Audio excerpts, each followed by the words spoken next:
I think someone could love this book. I just don't think it was me. Today I'm going to be talking about Patrick Ness's new book, Burn. This is actually a proof of the book. I got it with my internship that I was doing over in England before Corona happened, but that's why the cover is a bit different. I really wanted to love this book. If anything, I was biased to like this book. One of my favorite books of all time is Patrick Ness's The Knife of Never Letting Go. I think it is wonderful. I love it deeply. If people ask me my favorite book or a book recommendation, that's one of my go-tos. It's great. It's wonderful. And so I was really hoping to love this book. I really was. I even asked the people I was interning with if I could borrow a copy of it because I really wanted to read Patrick Ness's new book. I was like, I can't believe it. He's come out with a new book. So it was really exciting for me in that sense. I was thrilled. And gosh, it just fell short. As much as I hate to say that, love Patrick Ness. I think he is a brilliant writer. This book just didn't do it for me. And I hate saying that. Oh, I hate saying it. But I gotta be honest. It didn't. It really didn't. It didn't do it for me. So yeah, I'm gonna look at the good, the bad, and the ugly. Then I'm gonna be doing a spoiler section. So the whole beginning is gonna be non-spoiler. You don't have to worry about spoilers if you don't want any. Burn is about 1957 America, but with dragons. It really follows this girl, Sarah Dewhurst. Don't know if I can pronounce it anymore, but we'll just go with it. Sarah is 15 years old, works on her father's farm. Her mother has passed away a couple years ago, and they hire a dragon to make ends meet because they can't afford anything else, and they're really trying to survive. Okay, I'm gonna do like hats for each of them, so, you know, the good, okay, because it's a good hat. Okay, you get it. It's fine. I want to preface this by saying that I would give this book 2.5 stars. It's really not that high on my list. I didn't love it. In fact, I had a very hard time getting through it. It was really not for me right now. But that being said, I think someone could love this book. I just don't think it was me. One of the best things about this book is the fact that it is an interesting concept. I mean, dragons. I'm always here for dragons. If you don't like any fantasy, not for you. Not for you. Because it does have fantasy elements, like dragons. I love history. I love dragons. Could it get better? Yes, is it good? One of the best things about this book, like absolutely fantastic, is the amount of representation it has. The main character is biracial. Another character that's really important in the story is, you find out very quickly, so it's not really a spoiler, but if you don't want any spoilers, skip like 10 seconds in advance. He was gay.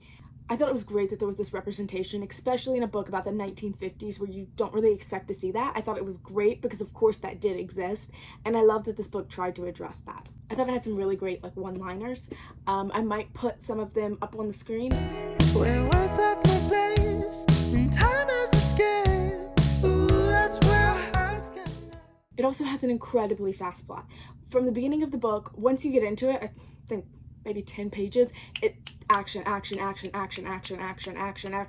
It is constantly moving forward. There's never really a breather. It's constantly going forward. So if you love a fast-paced book, you might really love that about this book. There's also some funny parts of the book. I didn't laugh the most with this book. It's not a humorous book, but I mean, there was one section that was quite funny that I enjoyed. So, I mean, there is some humor in it. It's not all completely serious.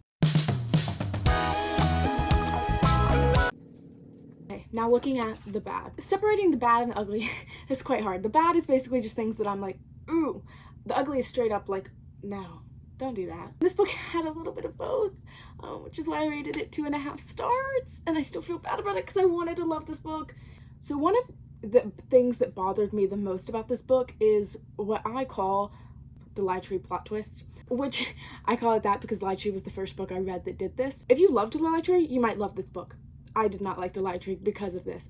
I hated how it seemed like it was bam, bam, bam, plot twist, plot twist, plot twist, another plot twist, plot twist. Were you feeling comfortable? Plot twist. And I just hated that. I really did. But this book, throughout it, the whole thing is plot twist. That's not a spoiler.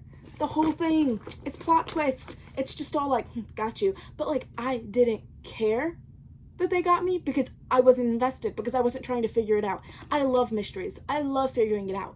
But this one, I didn't care. I was like, wow, Yeah, you got me. And part of that was because I had a very hard time figuring out the character's motivation. It was almost, I was like, what does this character want? You know, like I was like, I don't know why that character just did that, but they did. There was this part that was instant love, and if you hate instant love, you probably won't like it.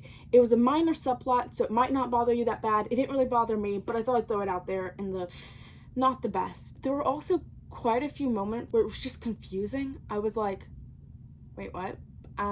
Like there's this one, can't say that, spoiler.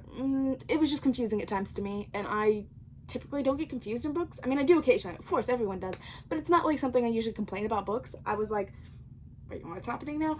I mean, the action was pretty clear cut. It was just kind of like, I guess mostly character motivation, what they were actually saying, why they were doing things, like, yeah, why were they doing things?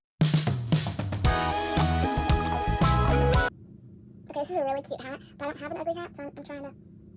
It's still really cute! Okay, pretend it's ugly. We're gonna... Well, it's kind of... I think it's cute. Okay, but we're gonna pretend it's ugly. The ugly. Why this book got 2.5 stars. The plot inconsistencies. The plot inconsistencies.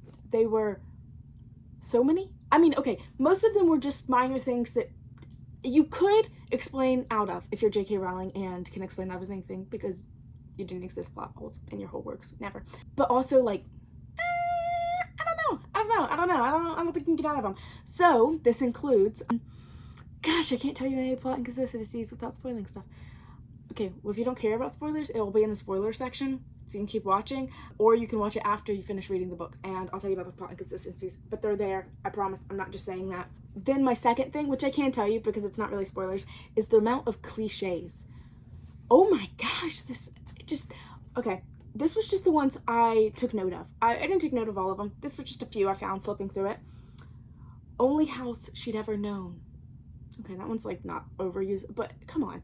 I think it is. Silent as a breath. I think it's overused. But again, you can disagree. You can think these are wonderful, and if so, read the book. Serious as a blizzard. Okay. I mean, Hold on, I've got more.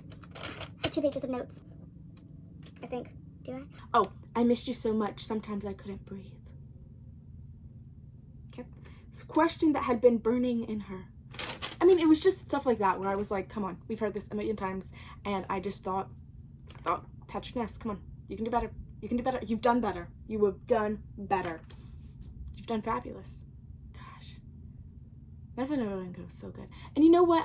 I want to say that maybe I just read this book at a bad time, because I am in a bit of a reading slump, and I do struggle to enjoy books right now. So, I mean, don't get me wrong, I read Gone Girl recently. I loved it. But, like, there are some books, it's just harder for me to get into books. And so maybe I'm just reading this at a bad time. And if you've read it and you think I am, please let me know, because I will give it a chance in a couple years. Not right now, because I cannot read it again. Now we're going to get into the spoiler section. Spoilers ahead. If you plan to read it, or if you don't want spoilers or anything like that, stop watching, come back. I'd love to hear your thoughts when you have read it, because a lot of people love this book. It really is just me.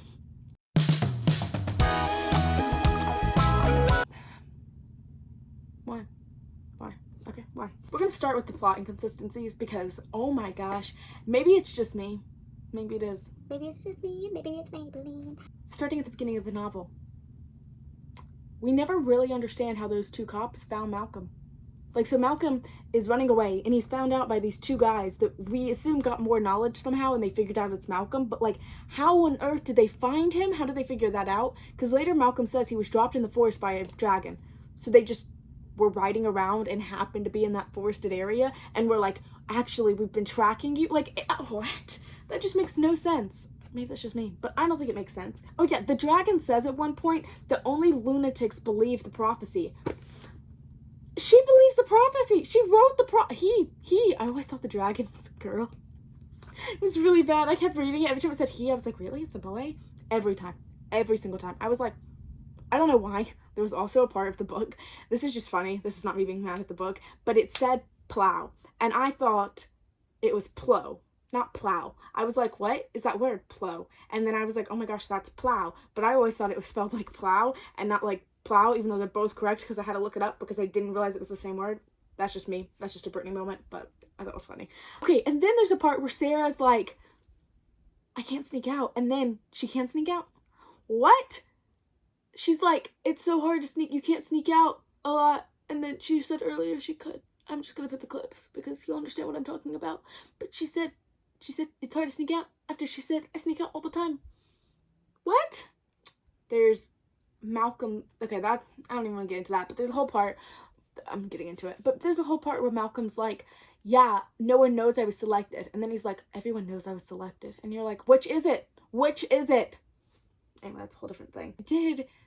Oh my gosh, what is her name? The dragon lady. Gosh, what is her name? Mother, no, Maida Titan. Veronica Woolf. That's it. Veronica Woolf. Why did she let Malcolm and Nelson go? Why did she let Nelson go if she was like later, like Nelson could have ruined this plan? Like, it just made no sense. I didn't get it. That's just me. Hold on. Where's my other page? Oh yeah, there's just a whole part about the dragon's blood being like beets, and you imagine it to be red and then it's black, and maybe it was always black and beets is black, but like, I don't know, I didn't find it too believable if I'm being honest. And yes, I just break out in random accents at times, just ignore it. Overall, I think this is not my favorite Patrick Ness book. I wanted it to be. I really did. I really did, and I feel so bad, and I hope Patrick Ness never watches this. I mean, if he did, oh my gosh, I love you, Patrick Ness, but I wanted to love it so bad. And I just didn't. And you know what? I really, truly believe, I'm not just saying this, even though I gave it 2.5 stars, it was just not the book for me. I think it could be the book for you. If you really just love the idea of there being dragons, if you love a really fast plot, if you don't really care as much about character and their motivations, and you just kind of want to go with it and just want a really fast, interesting book, this really could be for you. If you care about character and you're not, I mean, I love a fast-paced book, but you're not as big into books that might have some plot inconsistencies or just the cliche, like it was the language, I just couldn't do it. If you don't, like, I think you could love this book if you don't mind those things. If the cliches I was reading and you're like, those aren't that bad, read it. I think you could love it. But keep in mind that just because you love The Knife Never Letting Go, you might not love this book. Which of course that goes for any author. I mean, that's like obvious. But I just want to say, like, The Knife Never Letting Go was one of my favorite books of all time.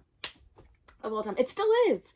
That one is a lot more character driven. You get to know the characters more. I also found that plot more interesting, the Knife Never Letting Go plot. I also think that it's better written. Maybe that's just my memory. Maybe it's because I read The Knife Never Letting Go when I was way younger, like 4 or 5 years ago. So maybe that's that. Maybe I've grown up and I'm just not into that writing anymore. I don't know. I don't know what to tell you, except for I wanted to like this book. I didn't. I'd love to hear your thoughts. Leave them below. All right. That's it. Okay. Bye.